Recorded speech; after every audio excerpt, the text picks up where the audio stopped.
Welcome to this explainer. If you're looking to really master the tools that build our world, you're in exactly the right place.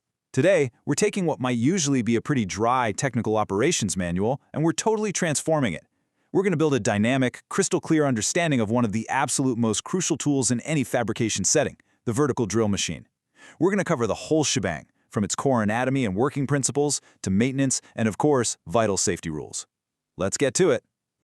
Okay, so here's our roadmap for today. First, we'll meet the vertical drill. Second, we'll break down the anatomy of the machine. Third, we'll look at the working principle.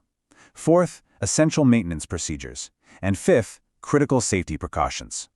Section 1. Meet the vertical drill. It's the foundational tool for workshops and fabrication. Now, what's really fascinating about this machine is its sheer versatility. I mean, it's definitely not a one-trick pony. It's a dedicated machine tool that literally spans across entire industries. Whether you're in a small local workshop, a massive fabrication plant, or a super busy maintenance department, this machine is your ultimate go-to for creating precise, perfect holes. And the best part? It doesn't discriminate when it comes to material. Metal, wood, plastic, the vertical drill handles them all like a total champ.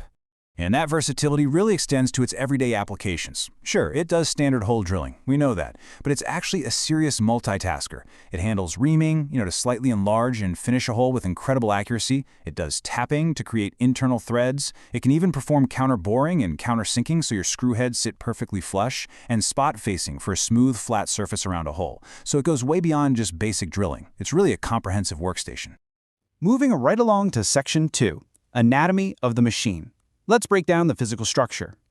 All right, let's look at how this machine is actually built. Think of the base and the column as the machine's skeleton. The base gives us that absolutely crucial bottom foundation. It supports the massive weight of the machine, but more importantly, it absorbs all those heavy vibrations generated when you're working.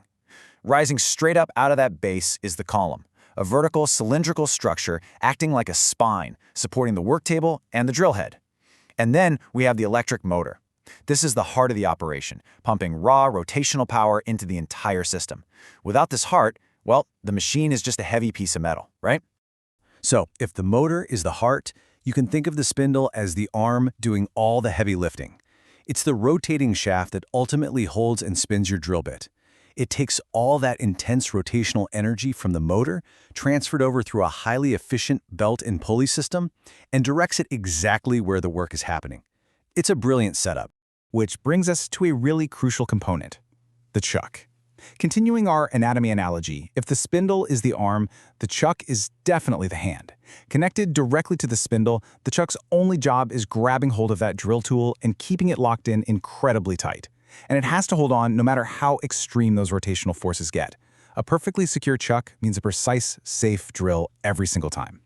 Let's quickly round out our anatomy lesson with a few other key components you're going to interact with constantly. We've got the work table, which adjusts vertically and can even rotate to hold your workpiece perfectly. There's the feed handle, or hand lever, which is how you actually manually drive the spindle up and down. The arbor, which acts as a vital bridge connecting the chuck right to the spindle. Oh, and the depth stop. That is a brilliant little feature for controlling your exact drilling depth. And lastly, the optional coolant system. Think of this like the machine sweating. It pumps coolant during operation to actively reduce heat, which, by the way, drastically improves the lifespan of your tools. Section 3. The working principle. Let's put this anatomy into motion. The whole core dynamic of this machine really just boils down to two fundamental movements happening at the exact same time. On one hand, you've got rotary motion. That's the rapid spinning of the drill bit powered by the motor. On the other hand, you have linear motion, the downward plunge or feed movement of the spindle. It's this perfect harmony of spinning and pushing that actually makes a vertical drill function. Let's walk through the journey of a workpiece step by step. It always starts with step 1, carefully fixing your workpiece onto the table, using a vise or a solid clamp. Step 2, fit your chosen drill bit firmly into the chuck. Step 3, you engage the power. The electric motor kicks in, rotating the spindle through that belt arrangement we talked about. And finally, step 4, the action happens. You feed that rapidly spinning drill bit straight downward into the material. The moment that bit makes contact, its sharp cutting edges start physically shearing away material. This produces all those metal or wood chips that spiral right up and out of the newly formed hole. And if you're working with particularly tough metals, well, this is exactly where that coolant system steps in. It washes over the cutting site to keep the temperatures way down, reduce friction, and make sure the machine isn't overstressed. Now, every machine has its sweet spot, right? The vertical drill is universally loved for its simple operation, highly accurate drilling, and fairly low maintenance. It's an absolute rock star for small and medium workshops. But we have to be realistic about its limitations. The manual feed can definitely slow down productivity if you're in a high-volume production setting. It's also not meant for extreme heavy-duty machining, and it's certainly not going to replace the complex, automated operations of a full CNC machine. Section 4. Essential Maintenance Procedures. Let's talk about caring for the machine's health. Proper maintenance isn't some once-a-year event you can just ignore. It's a rhythm, and it escalates over time. Daily, it's all about basic hygiene, cleaning away chips, checking safety switches, basic lubrication. Weekly, you go a bit deeper. You're inspecting belts and electrical connections, wiping away any rust. Then monthly, it's time for a full physical checkup. You're measuring spindle runout, deep cleaning the chuck jaws, and actually grabbing a wrench to tighten down those foundation bolts to make absolutely sure the base is still solidly attached to the floor. I really can't stress the importance of these daily habits enough. Every single day after operation, you've got to clear those metal chips and dust off the table, the spindle, and the guide surfaces. Lubricate the spindle bearings and any moving parts. Check the oil level, make sure that chuck is still perfectly tight, and absolutely verify that the emergency stop switch is working perfectly. You have to ground yourself in these practical habits, because skipping them, that's literally the fastest track to a catastrophic machine failure. Check this out. It's a literal preventative maintenance checklist straight from the manual. I really urge you to mentally visualize holding a clipboard with this exact list out there on your shop floor. Before you even think about declaring the machine ready for a shift, run down this list. Motor condition? Okay. Belt tension? Okay. Chuck condition? Good. Any weird noise or vibration? Normal. Table movement? Smooth. This checklist is your ultimate proactive shield against unexpected downtime. And finally, Section 5, Critical Safety Precautions, the Rules of Engagement. Listen, these rules are absolutely mandatory. Number 1, always wear your safety goggles to protect your eyes from flying chips. Number 2, remove the chuck key before you even think about hitting the start button.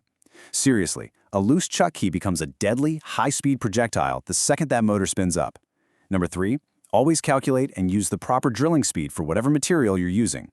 Number 4, bring the machine to a complete stop before making any adjustments to the table or belts. And number 5, keep your hands entirely away from any rotating parts. Those safety guards are there for a reason, folks. Never bypass them. But if you take away only one thing, let it be this absolute golden rule. I'm going to say it loud and clear. Never hold a workpiece by hand. Always use a vise or a clamp. The rotational force of a vertical drill is mind-bogglingly powerful. If a bit catches on a loose piece of metal you happen to be holding, it will instantly spin that metal with enough force to cause severe, life-altering injuries to your hands and arms. Just clamp it down, every single time. So we've covered the anatomy from the heavy base all the way to the chuck. We've explored that perfect harmony of rotary and linear motion. We've laid out a foolproof maintenance schedule, and we've locked in those non-negotiable safety rules. The machine is sitting right there, just waiting for power. So the only question left for you is, are you ready to take this structural knowledge out onto the workshop floor and operate with true precision? Thanks so much for joining me on this explainer. Stay safe out there and keep learning.